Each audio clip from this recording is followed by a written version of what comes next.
kabajamtoota daawwattoota keenyatiif dhaggeeffattoota keenya akkam jirtu studio keenya Finfinneetti argamurra handa jenee guutamaati. Egaa har'as ammasii haala yeroo Oromiyaa irratti sagantaa xiyyeeffatee qabannee dhiyaanneerra. Keessummaan keenya Abrahamoo obbo Daawud Ibsaa hayyuu duree adda bilisummaa Oromooti. Obbo Daawud Ibsaa baga nagaan gara studio keenyatti dhuftan. Baga jiraattanis. Gaarii dhagaa obbo Daawud Ibsaa tibbana adda bilisummaa Oromoo sin hooggantanii fi ODP gidduutti ibsi wal balaaleffannaa fakkaatu tokko bahaati jira.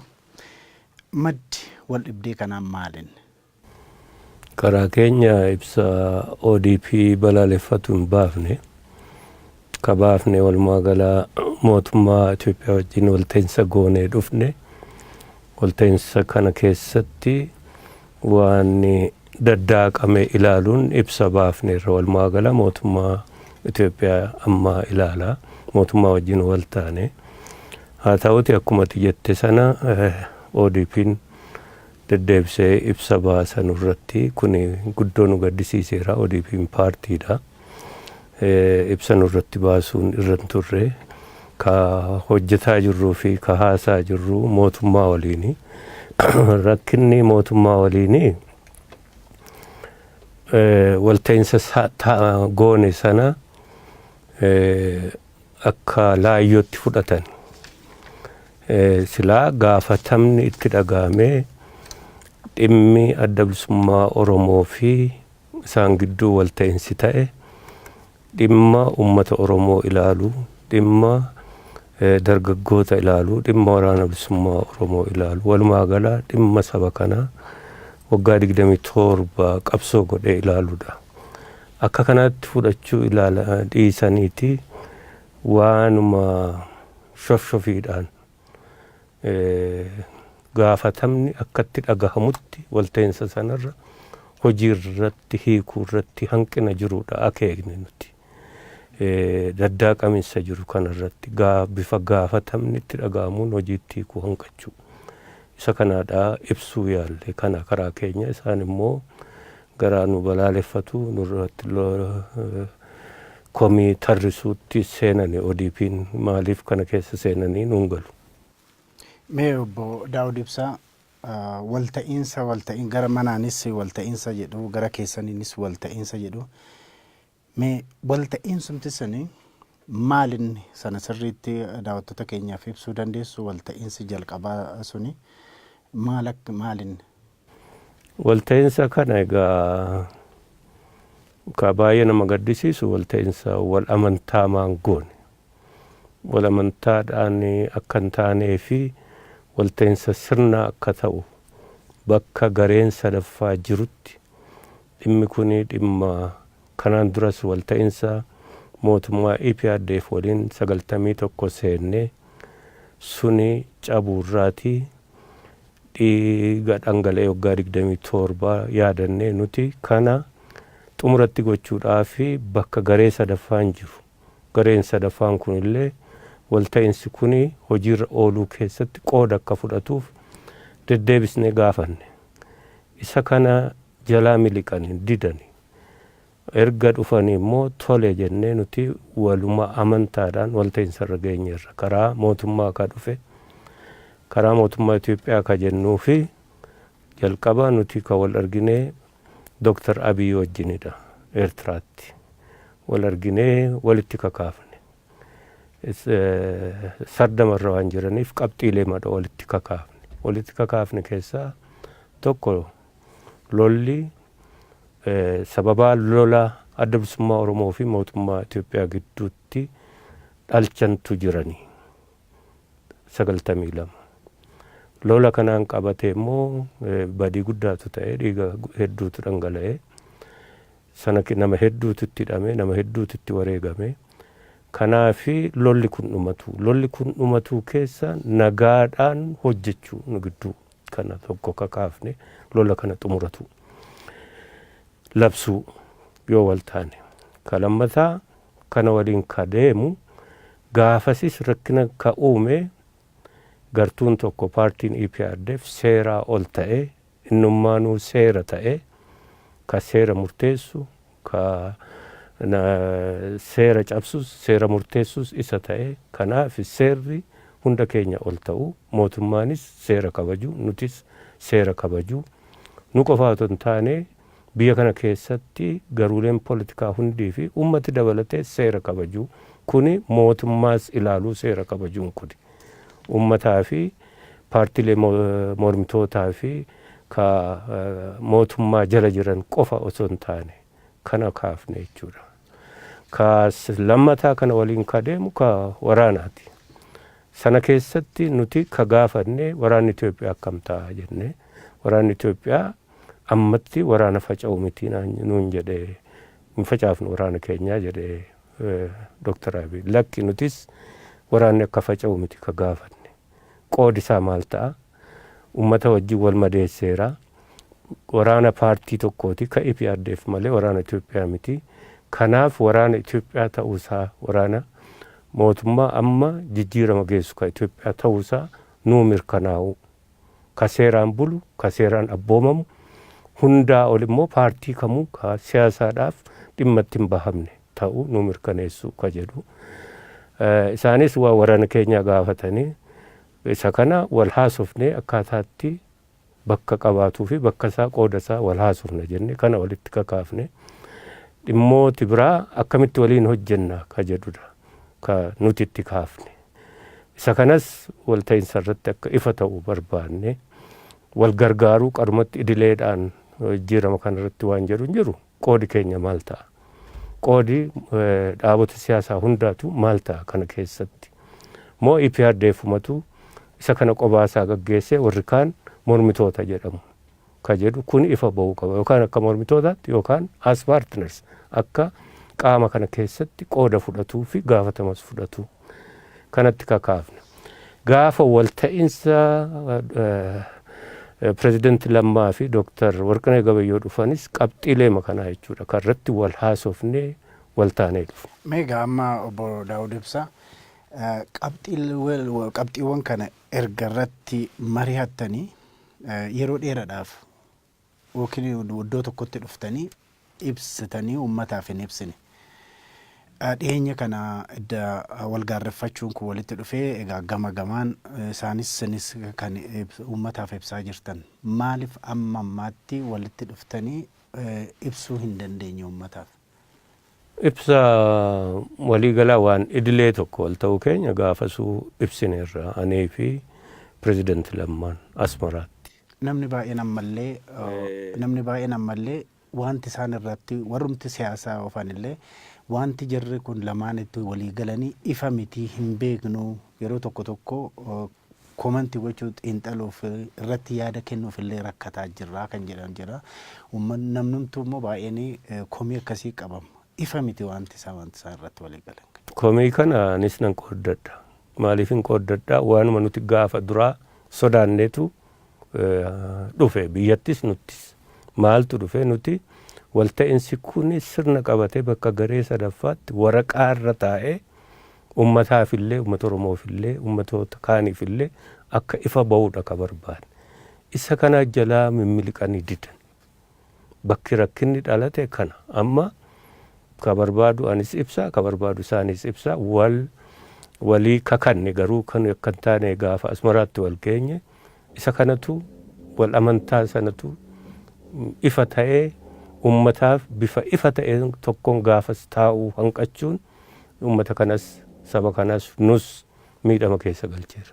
Gama keessaniin dhimma kana waan walii galtee kana wajjin gad baanee ummatatti ibsina jettanii yeroo itti gaafattan jira. Gaafas egaa hanga wal argine sana ibsine ergasii namnis ni gaafataa haa ta'uuti karaa mataa koo bakkuma Pireezidaanti Lammaan jirutti gaafa maanguddoonni walitti nu fidan sana ibseera bakka isaan jiranitti miidiyaafuu ifeera OBN irratti irraa mummuranii dabarsanii fi hunda dabarsanii adda baasee waan hin godhanne ibseera gaafas bakka isaan taa'anii dhaggeeffatanitti isaan kana. Egaa Obbo Daawud Ibsaa qabsoo kana jijjiirama dhufe kana wal gargaarraa jenneeti bifa sanaan biyyatti deebineedha kan jedhudha. Ammi tokko waraanni bilisummaa Oromoo Asmaraa keessa kan jiru hidhannoo hiikkatee biyyatti galeera. Kaan immoo biyya keessa kan jiru kan hidhannoo ammammaatti hiikkannee akka jirudha akkan odeeffannoo qabutti. Namoonni baay'een yeroo gaafatanii Obbo Daawud Ibsaa amma qabsoo hidhannootti amanu moo qabsoo karaa nagaatti amanuu kan jedhu jira, maal jettu? Inni kun walta'insa keenya gaafasii irratti ifee fi nullee wal bira dhaabbannee ibsineedha. Inni kun karaa keenya akka adda bilisummaa Oromootti murteeffannee dhufne jijjiirama wal gargaaruu qofaadhaaf otoo hin taane jijjiiramni kun ka keenya irratti wareegamneerra uummata keenya waliin akkasumas immoo kanneen jijjiirama kana bakkaan geenya jedhan hunda warra mootummaa keessaas haa ta'u kaan waliin kana galiisaa geessisuuf nagaadhaan hojjechuuf mootummaa wajjin wal taanee dhufne ammallee ejjennoon keenyaa fi murtiin keenya kanu. Amma gaa waraanni hidhatee akka bosona jiru akka jirudha kan eenyu jedhu kan himamu amma sin akka hayyuu duree adda bilisummaa Oromootti ammas qabsoo hidhannootti amantu? Amma tokkoffaa ka waraanni hiikkatee Asmaraadhaa dhufe ka jedhu odeeffannoon sirrii miti. Maaliif waraanni sun hidhannoon qabu.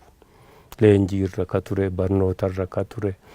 Yeroo adda addaatti leenjii fudhatee Oromiyaatti bobbaafamee keessaati ka qabsoo godhu ka irraa hafeedha inni kun. Haaluma kana keessa jijjiiramni dhufnaan akkasitti ka bifa leenjii fi barnoota irraa fixatee irra hedduunsaa akkasitti jirutu leenjii gahaa qabaa, barnoota qabaa, isa kana waraanaa fi miseensota dabballoota kana fakkaataadha achitti hidhannoon qaban. Isaan kana fuuneeti mootummaatti kennine qaama waraana bilisummaa Oromooti jenne nama 1,300 kuni kaaseenee mootummaatti kennameedha. Qabsoo nagaadhaan socho'uuf waan murteessinee fi kana kennine tokko jedhu walta'insa keenya waan ta'eef. Kaamma waraanni hidhatee hafetu jira jedhamu inni kun walta'insa keenya hojiirra oolchuudhaa fi rakkinoota dhadhalatan irraati akkas ta'e malee adda bilisummaa Oromoo ammallee murtiinsaa nagaadhaan hojjechuu fi nagaadhaan socho'u. Amma Obbo Daawud Ibsaa egaa waraanni hidhatee amma akka jirudha kan dubbataa jirtani. Waraanni hamma hidhatee jiru kun hoggana siyaasaarraa yoo sin ajaja dabarsitan sin akka hoogganaa adda bilisummaa Oromootti ajaja sana hin fudhataa? Fudhatees hojiirra oolcha? Inni kun akkatti rakkina seene karaa keenyaa fi karaa dhaabaa otoo hin taane karaa mootummaa naannoo Oromiyaa akkasumas immoo mootummaa naannoo Oromiyaa waliin ka jiru mootummaa federaalaati. Federaala Itoophiyaa jechuudha. Isaan kun waan waraana kana ilaaluun akkaataatti walta'insa keenyaatti akkatti xumuruu qabnu ka lafa kaawwannetu jira. Ka lafa kaawwanne sunis nuti gaafa gallu koree waloo tokko dhaabne. Koree waloon kun immoo ka Asmaraadhaas isaanitti kennames haa ta'u 300,000 kanneen qabsoo irra turanii fi qabsoo irra jiranis haa ta'u kanneen hidhatanii jiran kana isaan kana akkamitti qoodi isaanii murtaa maali ka ta'u qoodi isaanii ka jedhu koree waloo tokko ijaarreetitti deemna jennee lafa kaawwanne. Koree waloo kana keessatti nutuu otoo Asmaraatiin galiin saffisaan daddafanii qajeelfama tokko baasan haa ta'u qajeelfami sun ba'e. Akka qajeelfama sanaatti koree waloo dhaabbatti mooraa galu mooraa galinsa sana keessattis koree waloo kanatu dhaqee waliin qubachiisa.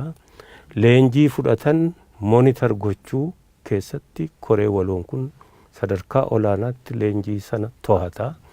Erga leenjii fixanii immoo qoodi isaanii maal ta'a tam ta'a ka jedhu sanas ramaddii fi bobbaasuu fi bakka isaan qabachuu qaban kan keessatti yookaan humna nageenya keessatti sadarkaa humna ittisaa Itoophiyaa keessattuu haa ta'u ajajooti warri ta'an akka ajajootaatti kaan immoo warri sadarkaa raanken faayil keessa qooda fudhatan akkasitti warri kaanaaf qaami isaanii fiitiin goone immoo fi darbee immoo filannoon isaanii ka miseensa adda bilisummaa Oromoo ta'anii itti fufuu warra ta'an immoo isaan kana adda bilisummaa Oromoo bakka itti godhuu darbee immoo warri jireenyi isaanii uummata keessa deebisanii qubachiifamuu qaban uummata keessa akkaataa itti qubatanii fi achi keessatti illee akkaataa itti gargaaraman kana hunda waliin xumuraa ka jedhudha ka lafa taa'ame jechuudha.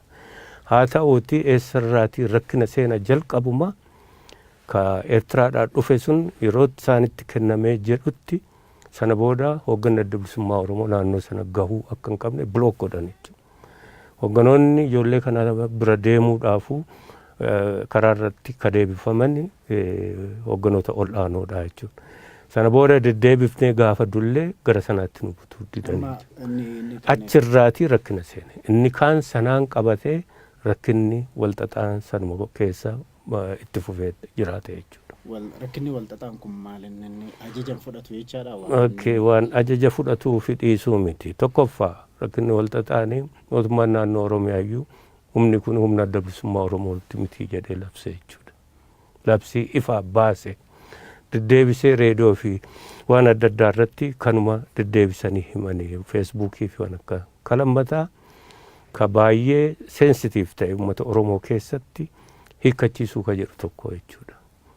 Hiikkachiisuu ka jedhu kana yeroo facaasanitti akka nu hiikkachiisanii nu facaasanitti hubate jechuudha humni kun walumaa galatti. Kana keessa maaliif seenamee nu salphisanii nu hiikkachiisanii nu facaasanii akkasitti hubate isaan qofatu hin taane uummatu.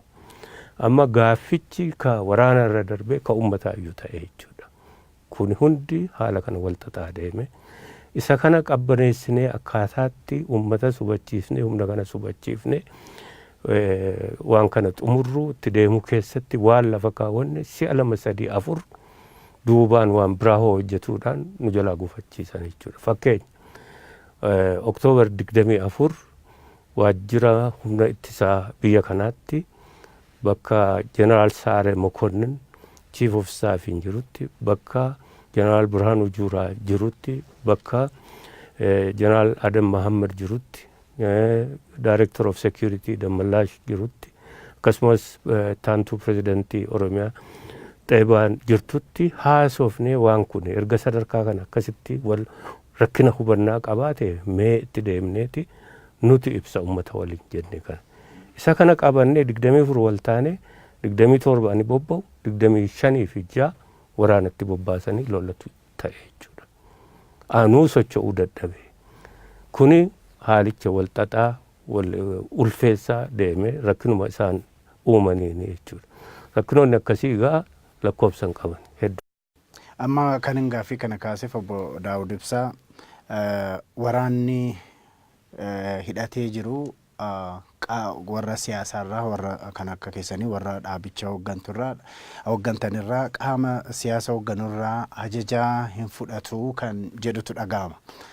Gama biraatiin immoo hammam dhugaa akka ta'een hin beeku malee sooshaal miidiyaa kanarra kan deddeemaa jiru ajajaan waraanaa woboo kan dhihaa jiru hoogganni siyaasaa yookiin nagaa yookiin immoo karaa qabsoo hidhannoo filachuutu irra jiraata iddoo lachuu dhaabbachuu hin danda'u kan jedhu sagaleen tokko yeroo ammaa kana sooshaal miidiyaa irratti gallakkifameeti jira. Kanarraa ka'uudhaan egaa sinii ajaja sin dabarsitaniif waraanni hidhatee jiru kuni fudhatee hojiirra oolchaa kan jedhu kan akkan kaasu na godhe kana. Wal ka waraana jedhamee sana maanguddoonni dhaqanii gaafataniiru. Maanguddoonni dhaqanii hariiroo adda bilisummaa Oromoo fi waraana sana gidduu jiru waraanichuma gaafataniiru. Sana ifa godheeraa fi maanguddoota nuu fi mootummaan naannoo Oromiyaa fillee nama keenyallee itti daballee ergine jechuudha. Sana miti rakkina guddaa mootummaan naannoo Oromiyaa waraanni kun waraana adda bilisummaa Oromoo miti jedhee ifaan labsee ka burjaajina guddaa uume sanaa jechuudha rakkina guddaa. Egaa akkas ta'edha wanti hunduu gara keessaniin ifaa ta'ee gara jaarsoliitiinis ifaa ta'e. Amma ammaatti obbo Daawud Ibsaa hayyu dureen adda bilisummaa Oromoo ifatti gadi bahanii waraanni hidhatee jiru akka galu galee gara nagaatiin qabsoon itti fufamu ifatti hin labsine wanti labsan hin jiru jedhameet qeeqni isin irratti ka'a. Maal jettu isin? Qeeqi kun ka qeeqa dhugaa qabeessaa fi bakka qabu miti.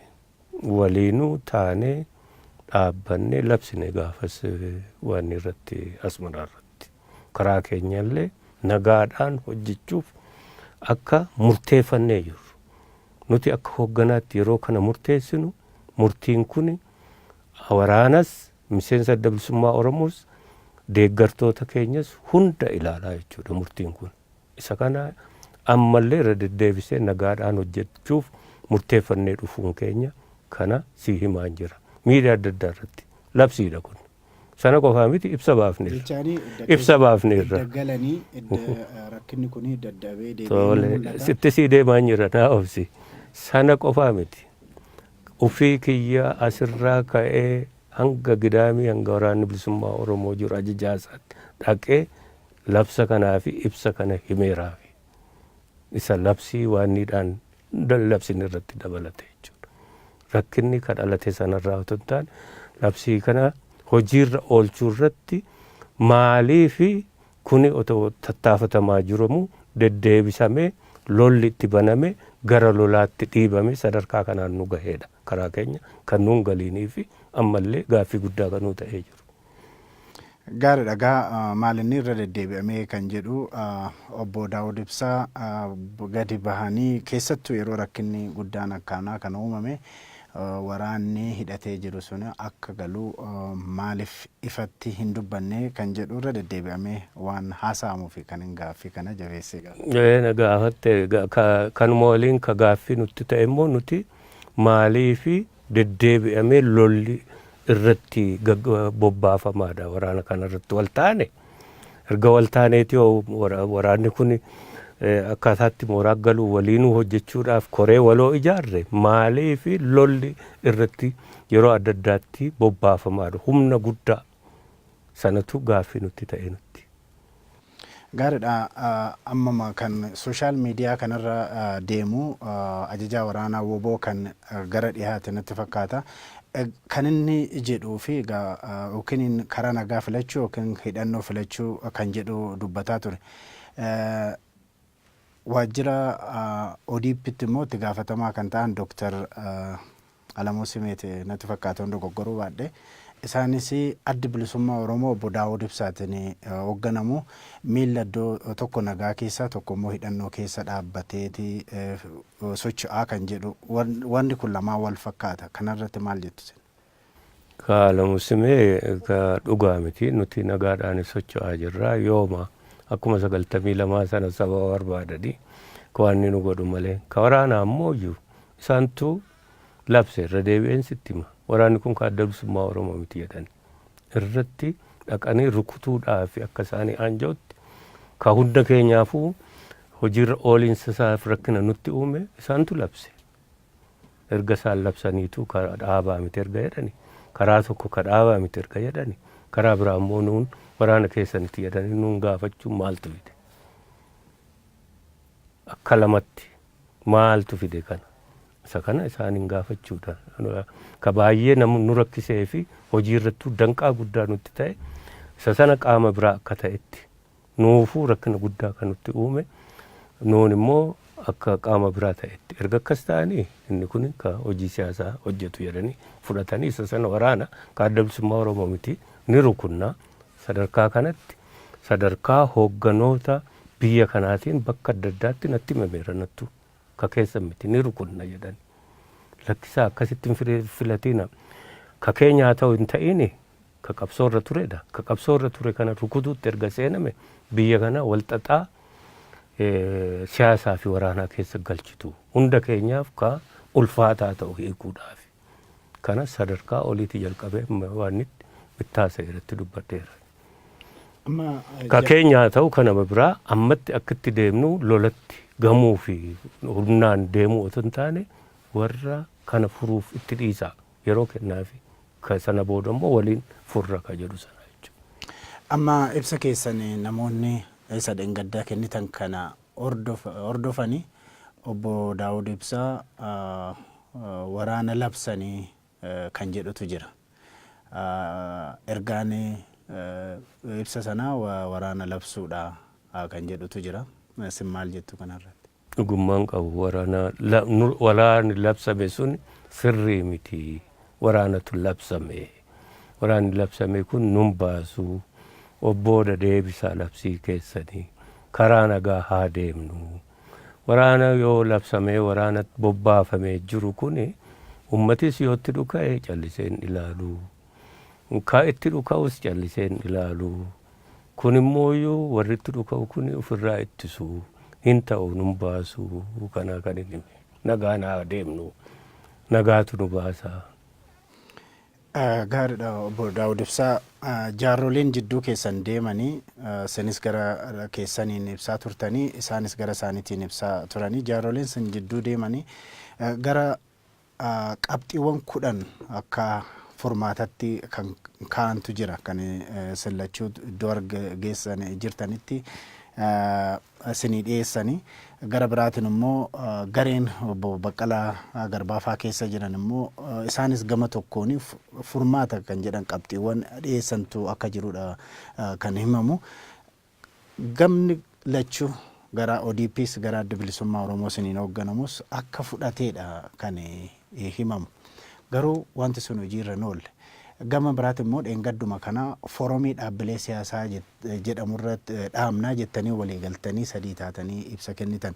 Kana yeroo ilaalu namoonni baay'een yookiin uummatichi dhaabbileen siyaasaa kun nu gowwoomsuudhumaa fi dhufanii walitti walgaanii walii galle jedhanii walirraa deemu jedhaniis hin komatu. Maal jettu? Dhugaadhaan jira. Akka itti dhugaa ta'u biyya kana keessatti jaarmeelee siyaasaa saataadhi mootummaan dhugummaan isaanii dhugaadhaan socho'uu isaanii fi waan jedhan sana hojiirra oolchuu keessattuu dhimmoota nageenya biyyaa ilaalan, dhimmoota walta'iinsaa ilaalan, dhimmoota seeraan socho'uu ilaalan, dhimmoota lola labsuu fi nagaa labsuu ilaalan. Isaan kun yoo qaami walaba ta'e tokko kana hordofee murtii kennu biyya hin jiraanne keessatti kana keessa waliin dha'iinsa adda addaa godhee lubbuu uummataa kagaaga'u carraa guddaa qaba. Biyya kana keessatti independent judiciary hin jiru ka hunda keenya to'atu. Judiciarynis executivenis ka seera baasus qaamuma tokkicha. Kana keessatti anis komiinan kaasaa, EPRDFis komii kaasaa, ka biraas komii kaasaa, ka murteessu hin jiru. Kana gidduutti ka rakkate ka qulqullinaan hojjetuu fi uummata kanaa jechuudha. Hanga kuni furmaatan argatneettii fi independent judiciary jedhan suni yookaan immoo walaba ka ta'e ka seera murteessu fi ka executive ka hojii raawwachiistuun sunii fi ka seera baasu adda hin bahinii fi hanga sun hin jiraatinitti rakkinni kun itti fufu. Gaariidha. Mee obbo Daawud Ibsaa keessa jiru gara hooggantoota ODP irraa kan jedhamaa jiru waliigaltee kanaa edda waliigallee booda kan yoosuu cabsu Adda Bilisummaa Oromoo obbo Daawud Ibsaatiin hoogganamu kan jedhudha. Mormee eenyu akkasii dhiyeeffatu. Gama biraatiin immoo edda rakkinni akkanaa jiraate yeroo baay'ee walitti dhuftanii wajjin waliigallee wal hubannee jettanii wajjin viidiyoo ibsa kennuun viidiyoo ka'uun suuraa ka'uun hin jira. Edda rakkinni ammanaa jiraate uummanni yoo hin gammada yeroo isin kana gootanii maaliif fakkeenyaaf waan akka foorumii wajjin dhaamna jettanii viidiyoo wajjin ka'uu suuraa wajjin ka'uu yookiin immoo ibsa wajjin kennuu waliigallee kan jedhu maaliif gootu? Karaa keenya gaafa Asmaraatii wal taane pirezidaantii lammaatti ka galfataatti ka taasofnetu jira. Anatu taasise. Pireezidaanti Lammaa akkuma gaafa 92 akkuma gaafa waggaa 27 darban kana har'a wal haasaanii boor wal himatu har'a wal haasaanii boor cabsu yoo ta'e yoo galuu baanne wayyaa adaraa galfatan sinitti kennadha yoo nuti galuu baanne wayyaa boor deebinee ummata keenya kana biratti wal himanna yoo ta'e ka jedhu karaa koo gaafas fixanne nutti fakkaate kana yeroo himan erga gaafa gallees yeroo adda addaatti yeroo walitti dhufu yeroo haasofnu ammoo haasaan nuti gooneef walta'iinsi nuti goone xiqqoo yeroo daddaaqamee maanguddooti walitti nu fidan garma qulqulluudhaan ni ta'a jenneetitti deemne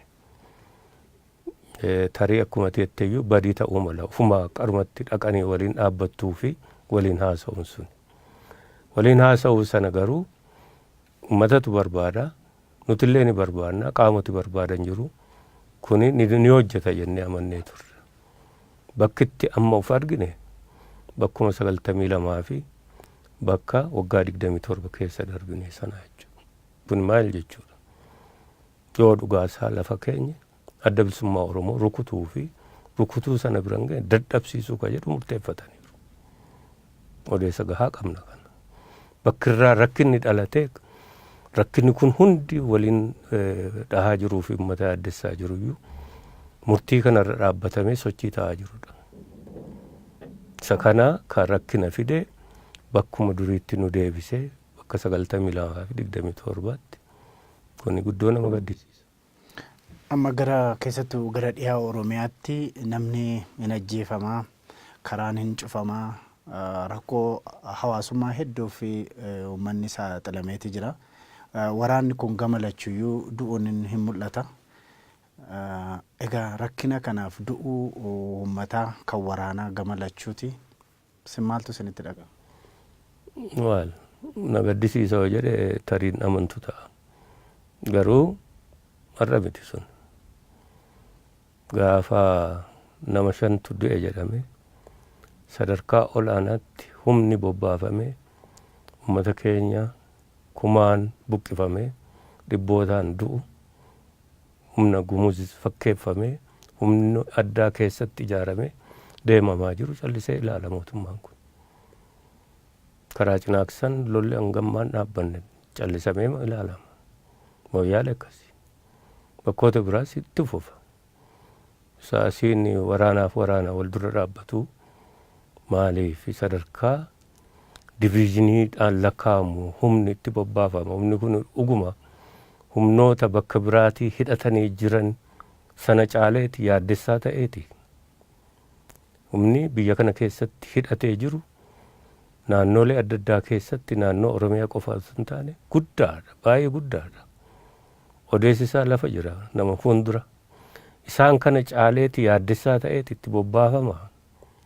maaliif adda ta'e ka Oromoo kun sanuu rakkina kana furra waliin jenne dhamaa'aa jirru inni kun rakkinni haasaa rakkinni dinagdee rakkinni lubbuun namaa dhabamu waraanni itti bobbaafamnaan kun waan hin hafnedha ni jiraata. Garuu gara hooggantoota biyyattiitiin kan jedhamu waraana bilisummaa Oromootu caasaa mootummaa daka jiru hundumaa diigee uummatas rakkisaa lammata immoo hooggantootuma caasaa dakaa irratti illee jiran hedduu kan nu jalaa ajjeese rakkinni kun akka babal'atu godhu waraana naannoo sana hidhatee socho'u kan obbo Daawudii sirriitti to'achuu obbo Daawudii fi hin to'atamne jedhanii dubbatu. Obbo Daawudiif hin to'atamne jedhanii labsiiyyuu baasan sana si himeegaa kuni kan isaan irratti waan kaa caasaatu diigamee maali jedhuu fi uummatatu rakkifamee jedhamu uummata naannoo sanaa dhaqanii gaafataniiru jaarsoleen waraanni kun waraana keenya nutu hidhachiisee adda bilisummaa Oromoo qofaa miti katti gaafatamu nageenya keenya tiksaa jira waraana kanaan dura nu ajjeesaa bahee waraanni mootummaa jedhaniiti himatu achiiti mootummaan akkasaa himatu malee uummata sanaaf gaddin erga jedhame uummata akka biraa jedha maan qabeenyeef ka uummati waan ni jedhu sana rakkina waraana kanaa fi waan immoo akkaataatti walta'iinsi adda bilisummaa Oromoo fi mootummaa hojiirra oolu nutuu qooda keessaa fudhannee hojiirra oolchuu barbaanna. Waraana nutti hin bobbaasina. Waraana kana nurraa kaasaa. Waraana mootummaa kana gaaffiin uummataa lafarra jiru. Jaarsolittis kan himatan kana. Erga kana ta'eeti maaliif yeroon kennineefi kanaaf sababaa qaba. Sababaansaa waanuma Oromoo fi gaaffii Oromoo ta'etu itti belbeltuu ta'e. Kana rukutanii dafanii waan ni gochuu itti ariifatu. Maaliifi ajandaansaa duuba jiru gaaffii kana ukkaamsuu fi dhaabicha dadhabsiisu. Kanuma dubbiin. Amma caasaa dakaa kana humna siniin ajajamneetu akkas godha kan jedhu wal qabate yoo mootummaan amma akkasiin jettanii waraana woboo achi jiru irratti weerara sana yookiin waraana sana hin dhaaba ta'e waraanni achi jiru suni kan ajaja dhihaatiin ajajamu suni qaama siyaasa hoogganu kan ABO'tiif jechuun siniif ajaja fudhata. Kun gaaffii keessatti deebi'a. Amma kana gidduutti wanti ta'eyyuu maaliifi humni kun hundi bobbaafame lubbuun sun hundi dhabame. Kanaan qabatame immoo lubbuun uummata keenya hundi gumuziin fuuldura qabatame maaliifi dhabame. Maaliif dhumaatiin kun hundi ta'e buqqaatiin kun hundi ta'e kun hundi qoratamuu qaba. Sana qofaa miti. Maali? Murtii kana eenyutu fudhate? Nutu fudhateeti sababaa kanaan lubbuun kun dhabamaa jira ta'e itti gaafatamuu qabna. Mootummaa kanatti fudhatee yoo ta'e immoo sababaa seeran kabachiisaadhaan lubbuu kana hunda dhabamsiisa waan salphaatti furamuu danda'u. Rakkina salphaatti furamuu danda'u. Yoo ajaja keenya ala jira ta'ellee kun akka biraatti akka furamu qaba. Ummatichi gaafatama isaa fudhateera. Ummata wajjin ni furra. Kun ta'ee otoo jiru lubbuun kun hundi maaliif dhabame? Ummati kun hundi maaliif rakkifama? Biyya waliin qabne jennutti diviiziniin kun hundi naannoo kanatti maaliif bobbaafama? Kun gaafatamni isaa eessa jira beekamuu qaba. Akkasumatti waan ajaja fudhachuu sanaa fi ajaja fudhachuu dhiisuu sana qofaatti salphifamee ilaalamu miti kun. Obbo Daawud Ibsaa egaa ABO'n dhaaba guddaadha. Maqaa dhaaba kanaatiin shororkeessonni hedduu hojjetameera. Diraamaan hedduu irratti hojjetameera. Egaa kan hundumaa keessa darbitaniiti har'a iddoo kana jirama. Egaa yeroo ammaa kanatti atakaaroo akkanaa dhaaba biyya bulchisaa ta'u mootummaa wajjiniin atakaaroo keessa seenuun maqaa dhaabicha kanaa hin xiqqeessaa kan jedhanii sodaatantu jira. Maal jettu? Inni maqaa dhaaba kanaa xiqqeessuu qofa otoo hin taane walumaa gala gaaddisa uumeera hunda keenya irratti mootummaa irrattis akkaataa deemsa kanaa irrattis dhaaba kanaa xiqqeessuu dhiisuu sana miti wanni guddaan waan uumamee jiru kanadha. Waan uumamee jiru kanarratti rakkinnii fi badiin eessa jiraadha. Nuti badii nurratti dhiibuuni waggaa 27 yeroo adda addaatti akkuma jette waa hundi numa irratti dhiibama. Kun immoo gaaffii uummata kanaa ukkaamsuu fi sababa barbaadanii rukutuuf barbaadamudha yeroo hunda kanatti waan ni gochuun. Nuti haa jennu meeshaa waraanaatti akkasitti lakkaa'amu waan jedhu hagami kan jirtu meeshaa waraanaa humna waraanaa kana harka. Baay'ee xiqqaadha. Ka bakka biraa wajjin yeroo fudhannee ilaallu. Maalii fi sababaan barbaadame kana rukutuuf barbaadame. Maaliif sababa barbaadame dhaabuma kanarratti badii tuuluun maaliif barbaadame? Nagaadhaan akkan hojjenneef maaliif barbaadame? Kana bakki gaaffiin jirtu. Kun immoo maal fura? Maal furuu danda'a? Wareegama baafneerra nuti. Wareegama ulfaataa baafneerra. Akkuma jette. Shororkeessa maaliidha jedhamee sana qofaa miti nama kumaan lakkaa'amutu ittiin reebamee ittiin waan ta'eera. Inni kun kabajaa barbaada. Bakka barbaada. Kabajaan kennamuufii barbaada. Dhaabi kunillee kabajaa barbaada. Miseensoti isaa, hoogganni isaa akkasitti irratti duulamuu waan jechuun itti fufinsa kanaan duraati malee waan biraa miti. Isa kana immoo ummatichaa fi kan itti wareegaman kanatu ittiin dhiisu. Nagaadhaan hojjenna yoo nagaa nutti dhiisan. Nagaa didamee ummatichuutti hin dhiisu. Nuti amma fixannee dirqama keenya yoo finnee ummata kanatti kennineerra dhaaba kana. Obbo Daawud Ibsaa waamicha godhameen dhaabbileen hedduu biyya alaatis haa ta'u kan biyya keessaan sochoona jedhanii karaa hidhannoodhanis haa ta'u gara biraatiin biyyatti deebi'anii mootummaa wajjiniinis hojjetaati jiru yookiin immoo walitti bu'iinsi hin mul'atu. Gara kaabaatti soo ilaallee iddoo hundumatti iddoo jiranitti mootummaa naannoo jiru wajjiniin poolisiidhanis haa ta'u gara damee nageenyatti makamuudhaani maqaan isaaniitu hin ka'u. Garuu kan Oromiyaa kana keessaa warri kaanii jijjiirama kanaa deeggaruudhaa fi sanarratti yeroo hojjetanii kan obbo Daawud Ibsaatiin ABO'n hoogganamu garuu kana waan hin goone fi Oromiyaa keessatti nageenyi kan dhibame kan jedhanii sinkomatantu jiru. Akkuma jedhe bilisummaa Oromoo irratti komii tarrisuun isa salphaadha nama kanaatiif. Sana qofaa miti bilisummaa Oromoo taargetiidha.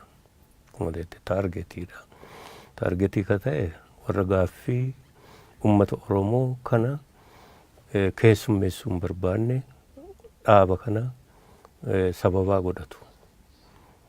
Dhaabi kuni deeggarsa ummata kanaa qaba. Kanaaf balaadha. Threatidha. Kanaaf dandeettii isaa fi waan isaa xiqqeessuu qabna ka jedhu. Kanaafuu targeted taane. Nuti we are victims of our success. Successii keenyatu victimizing godhaa jira hundaan rakkinicha achi ka jiru. Egaa gaafii dhaaba kanaa deebisuu warra hin barbaanne yeroo jettanii uummata kanaas deebisuu kan hin barbaanne yeroo jettan duraan kana dura egaa kan keessattuu olaantummaa TPLFitiin gaggeeffamaa turte biyyi kunis dhaabbi siyaasaasi amma kan jirani kan biyya kana hoogganaa jiru Oromoodha. Kanaaf gaafii uummata kanaa deebisuudha fuuldura dhaabbachuun hin mul'atu. Kanaaf siruma waan hoogganaa amma jiru kana wajjin hin deemu dhiisuun jijjiirama kanatti gufuu ta'uudha. Kun immoo Oromoo sirumsaatu badii guddaa tokko keessa seensisa. Oromoon deebi'ee kan kaane godha kan jedhantu jira. Oromootu aangoo qabatee jira ta'e kanaaf Oromoon aangoo qabate jechuun ummati kun bakka bu'oota isaa filatee bilisa ta'ee yoo aangoo qabateedha. Akkin beekuttii fi akkan hubadhutti kanaan duras jedhe IPRDF of keessatti jijjiirama kanaan nin hooggana jedhee warra amma aangoorra jiran kana filatee IPRDFitu hoogganaa jira qaawwaanni kana mootummaa kana IPRDF immoo kanuma duriiti malee ka haaraa miti. Isa kana Oromoonni kanaan duras keessa turan anaaf ummata kanaafis ka jiru jijjiirama kana immoo waliin deemsisne inneeti dhufne maaliif nuun qobaatti baasanii taarget godhanii nu dhibaa jira. IPRDF jechuu mootummaan kun. Egaa IPRDF yookiin immoo IHADIG kanuma duraati yeroo jettanii amma yeroo baay'ee deeggarsa akka qabanidha warri kan dubbatamu warri biyyattii kana gaggeessanii duraanii olaantummaa TPLF ture amma garuu Oromoodha. Kanaaf isa duraati jechuun hin danda'amu garuu hanqinatu jira. Hanqina sana immoo wal gargaaranii laga tokko ceesisuutu irra ture. Sanammoo adda bilisummaa Oromoo obbo Daawud Ibsaatiin gaggeeffamu sana hojjetaa hin jiru kan jedhu kan ka'u. Nuti kana keessatti qoodan qabnu. Nuti dhaabaa mootummaa keessaa qoodan qabnu. Akka dhaabaatti immoo nagaadhaan hojjechuu dhufne. Nagaadhaan hojjechuu dhufaatii keessatti nuun keessummeessine nagaadhaan hojjechuu keessatti manga tokko yaalaa jirra ammallee gara fuulduraatti wayyaa jenneeti itti ciccineetti deemaa jirra. Qooda nu kennan ni gargaarra. Bakka qoodni nu kennametti sana keessa hin jirru jechuumaaf hin jedhe. Obbo Daawud Ibsaa yeroo IPRDF yookiin IHADIG durii innammaa jirus isuma duriiti yeroo jettanii bulchiinsa Mallas Zeenaawaa. Akka IPRDF koaalishinitti jechuuti. Egaa bulchiifni Mallasii fi bulchiisni amma Oromoon hoogganan jiru sun tokko ta'uu danda'a. Isa kana keessa seenuun barbaadu ani amma sana ajajiga amma kan hin beeku sanarratti bulchiinsa Ihaadig sana qabsoon uummataa wareegama guddaatti baasee jijjiireera.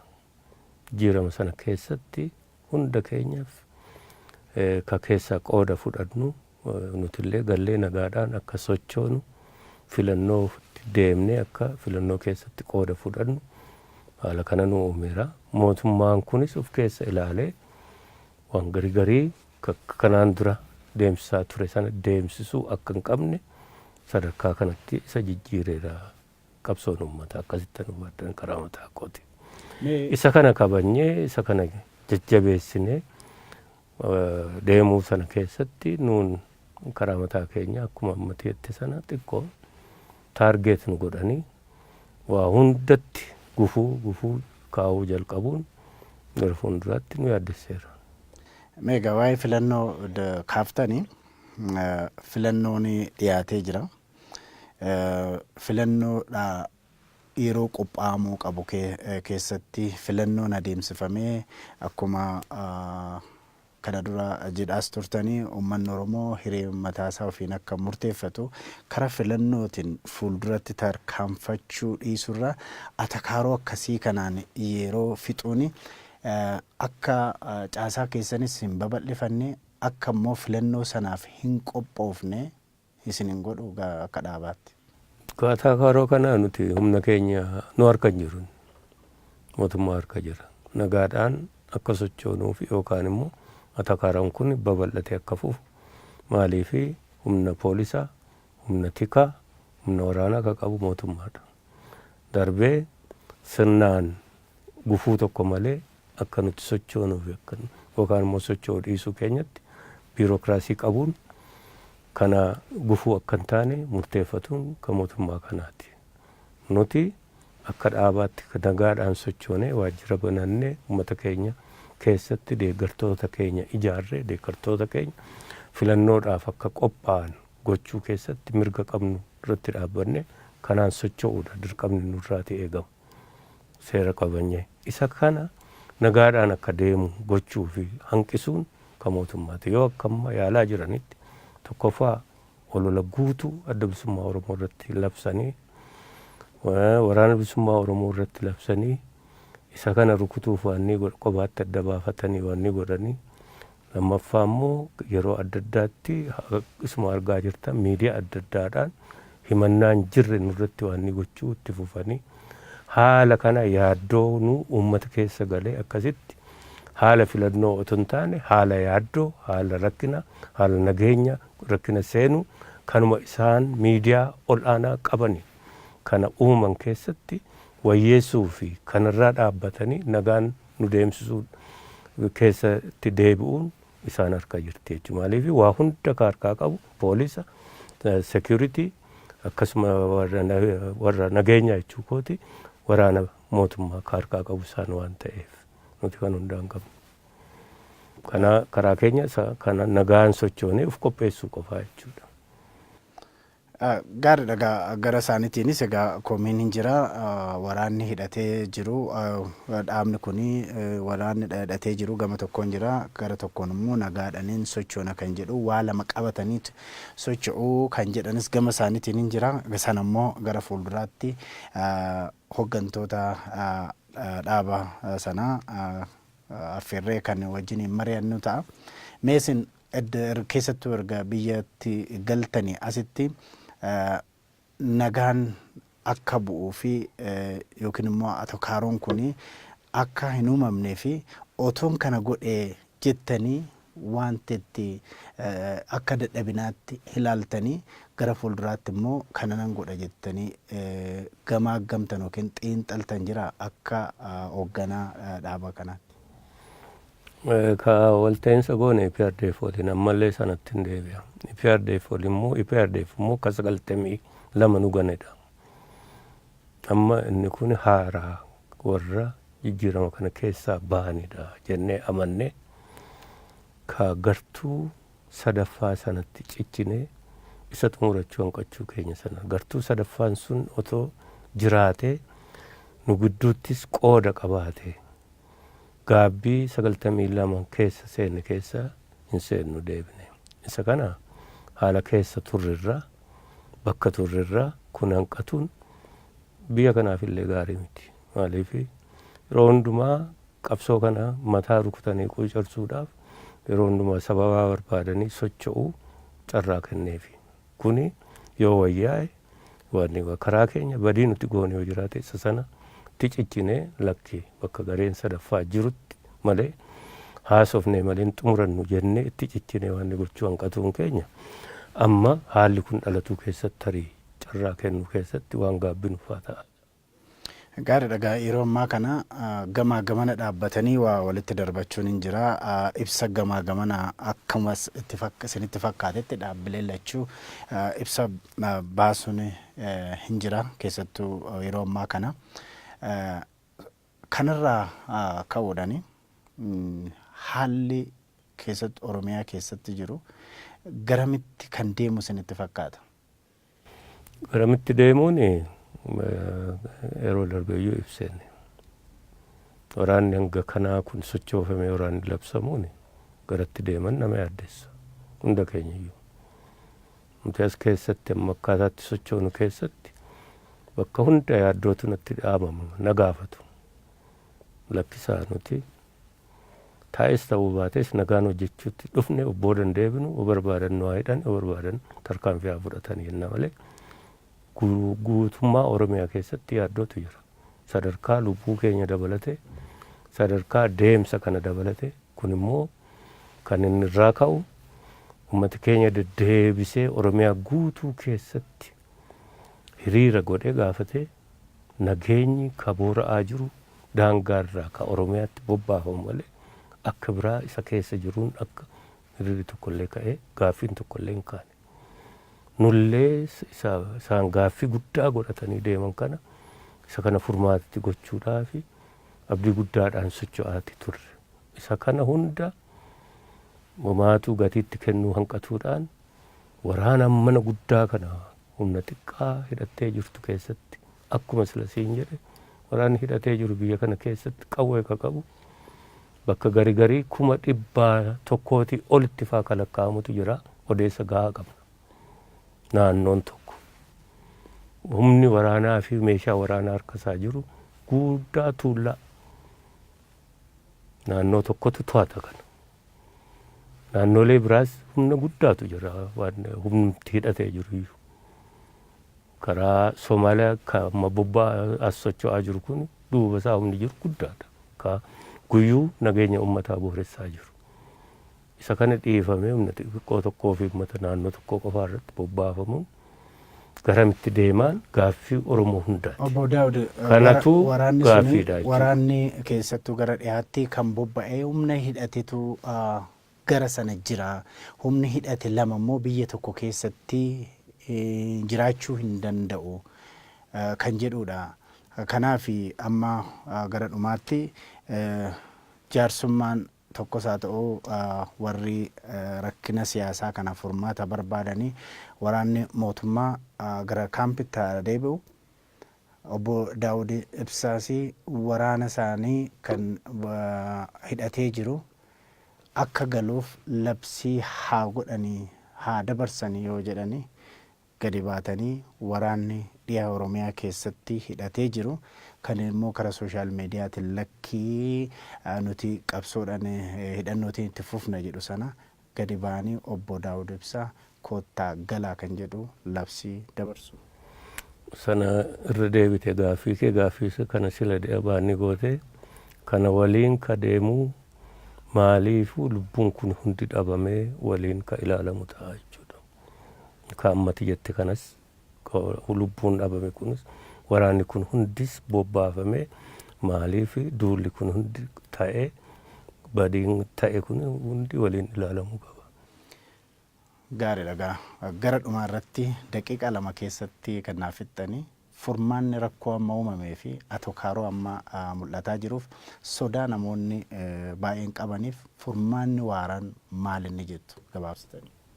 Furmaati waaraan mootummaa harka jira. Mootummaa fi paartii mootummaa bulchaa harka. akka biraa furmaata biraa kana akeekuun humnoota biraa fi akka adda bilisummaa Oromootti ni ulfaata maaliif waa hundi isaan harka jira. Nagaa buusuufis lolaa fi waan adda addaa akkama filatanitti babal'isanii itti fufuu, nama hidhuu, nama sororkeessuu, nama ajjeesuu, duula banuu harka isaanii jira. Isa kana dhiisanii biyyi kun ka keenya waliin dhufne jijjiirama kun immoo ka ummataati. Ummata kanaaf kabajamuu qaba. Kabajaa godhatuu qabanii darbee humnatti duulan kun qabsoo irra ture waggaa dheeraa ka rakkataa ture jedhanii kabajaa yoo kennaniif akka amma jedhamaa jiru kanatti nutuu harka keenyaan qabnee ka itti isaanitti kennine Tigreetu keessa jira jedhanii ka komatani. Dhaqaatii gaafadhaa qoradhaa dhaalli Tigree tokko keessa yoo tureera ta'e akkasitti salphisanii akkasitti furmaati dhufaa isaantu harkaa qaba. Kanaaf furmaati isaan harka jira. Isaanumatti iyyata keenya dabarsina fayyaate. Fayyataa hedduu galatoomaa obbo Daawud Ibsaa Hayyuu Duree Adda Bilisummaa Oromoo istuudiyoo keenya Finfinneetti argamu dhuftanii ibsa waan nu kennitaniif ammas irra deebi'een hedduu galatoomaa jedha. Egaa kabajamtoota daawwattoota keenyaaf dhaggeeffattoota keenya turtii Hayyuu Duree Adda Bilisummaa Oromoo obbo Daawud Ibsaa wajjin goonee kanarraa kan maangoolamna. Gama biraatiin immoo hooggantoota yookiin bakka bu'oota ODP isaanis finnee yookiin affirree gaafiif deebii wajjiniin gochuudhaaf yaalii godhaa jirra. Yaalii keenyas itti fufna. Akkuma arganne yookiin milkoofne qabannee kan isinii dhiyaannu ta'a. Egaa sagantaa biraatiin hamma walitti deebinutti ani Dajanee Guutamaati nagaan nu tura.